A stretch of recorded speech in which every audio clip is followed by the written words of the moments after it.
सम्मानित साथियों, मैं यशल ठाकुर, राष्ट्रीय समाजवादी जन क्रांति पार्टी का अध्यक्ष, उत्तर प्रदेश वाराणसी से।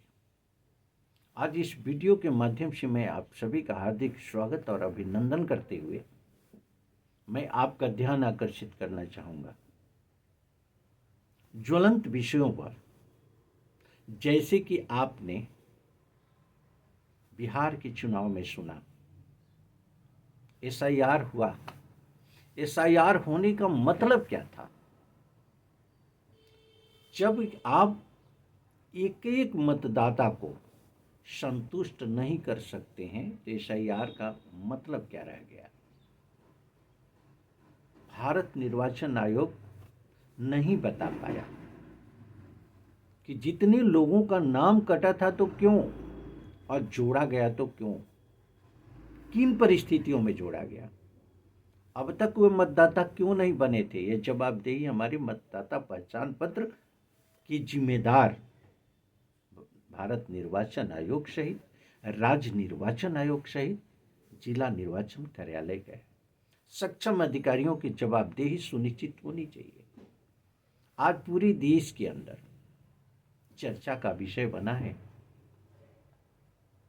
कुलदीप सिंह सेंगर को लेकर के। एक बलात्कार के मुद्दे पर जघन्य अपराधों के आरोप लगे। पीड़िता ने आरोप लगाया, साथ में वो आरोप प्रमाणित हुए। प्रमाणित होने के बाद निचली अदालतों से उन्हें सजा मिली। अदालत से सजा मिलने के बाद दिल्ली हाई कोर्ट में मामला जाता है और उस सजा को निलंबित कर दिया जाता है और इन्हें जमानत दे दी जाती है, सशर्त जमानत दी जाती है। सुप्रीम कोर्ट जाता है मैटर, और सुप्रीम कोर्ट में इस निर्णय को स्टॉप कर दिया जाता है, यानी इस निर्णय पर विराम लगाते हुए स्टे दे दिया जाता है। ये सच्चाई है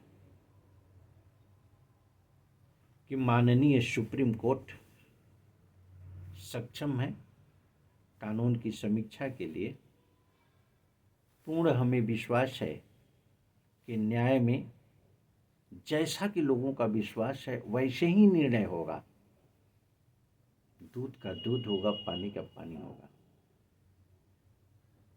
मैं नहीं चाहता कि किसी भी निर्दोष को सजा मिले और दोषी सजा से मुक्त हो जाए। देश की कोई भी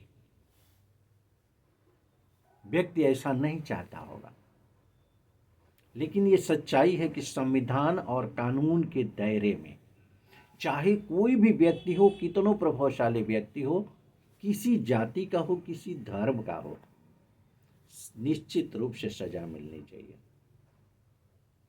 सजा का दायरा क्या होगा, ये हमारे माननीय न्यायाधीश महोदयों पर निर्भर करता है। हमारे संविधान और कानून के आदेश निर्देशों के ऊपर निर्भर करता है। कहीं कहीं ऐसा भी होता है जहां पर कि साइलेंट लॉ होता है। साइलेंट लॉ के अंतर्गत सक्षम अधिकारी, चाहे हमारे न्यायिक मजिस्ट्रेट के रूप में हो, हमारे न्यायिक न्यायाधीश के रूप में हो, चाहे सक्षम अधिकारी के रूप में, वहां पर स्वतंत्रता दी जाती है स्वयं विवेक से निर्णय लेने के लिए। यहां मैं अपील करना चाहूंगा माननीय न्यायाधीश महोदयों से, आप जब भी अपने विवेक का इस्तेमाल करें तो व्यक्ति, समाज और देश हितों को सर्वोपरि ध्यान में रखते हुए कहीं से भी पक्षपातपूर्ण रवैया अपना करके कोई भी कृत्य कार्रवाई करना, मुझे लगता है ये सभी के हितों को कहीं न कहीं से प्रभावित करेगा। आप सभी से अनुरोध है कि संविधान कानून के दायरे में जहाँ पर मर्सी की बात आती है, जहाँ सेल्फ डिसीजन लेने की बात आती है, वहाँ देश, समाज हित को ध्यान में रखते हुए निर्णय लें। यह हम सभी के लिए हितकर होगा। राष्ट्रीय समाजवादी जनक्रांति पार्टी के बैनर के तहत मैं जनहित में इस मुद्दे पर आपका ध्यान आकर्षित करना चाहता हूं।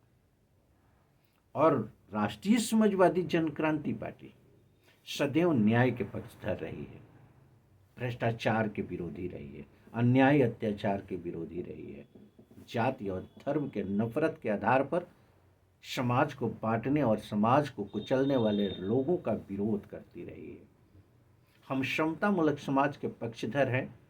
हम चाहते हैं संविधान में और कानून के दायरे में देश के अंतर्गत शासन प्रणाली चले और शासन में पीठासीन कोई भी व्यक्ति हो, चाहे कितनों पावरफुल हो, प्रशासन में क्यों ना हो,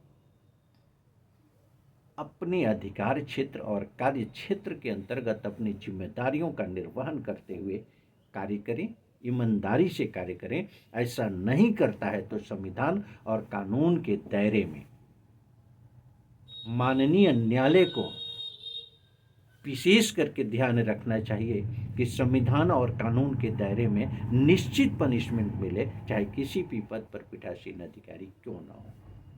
बेहतर समाज यहीं से होगा, बेहतर देश यहीं से होगा, व्यक्तित्व का विकास यहीं से होगा, जिसकी संरचना में हमारे न्यायाधीश महोदयों की अहम भूमिका होगी। इस विश्वास के साथ मैं अपनी वाणी को विराम देता हूँ। धन्यवाद।